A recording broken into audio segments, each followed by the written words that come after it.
political director and Face the Nation moderator. John Dickerson is here. John, good morning. Good morning, Nora.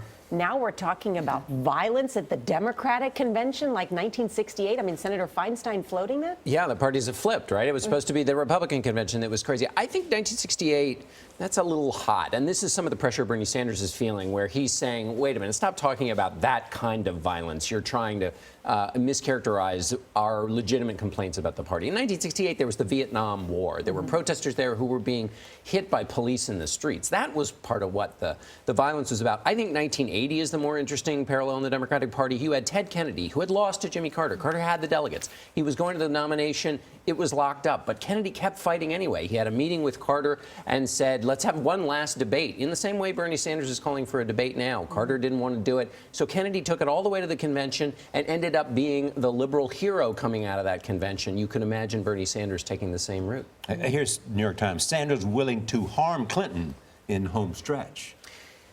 Here's the harm. The harm is that you have these fights that we're having right now, which take all the attention away from Clinton's desire to turn the conversation to a fight about Donald Trump. It also exacerbates an underlying weakness of the Clinton campaign because it continues to kind of dog her. It makes her seem like a person who can't put the race away. We'll see what happens in New Jersey and California, where she's likely to do well. We may not be having this conversation next week, but if he's going to take this all the way to the convention, it just keeps dogging her while she's trying to get the conversation to be about Donald Trump's problems. Well, he's clearly very irritated that Democratic leaders would even suggest that he has something to do with the violence that may or may not occur. What is this doing to the Democratic Party? We were all laughing, not laughing, but saying the Republicans don't have it together, and now here the Democrats seem to be a hot mess. Well, the problem is they've got to find something to unify around, and if they're having these fights all the time, it's hard to talk about unity.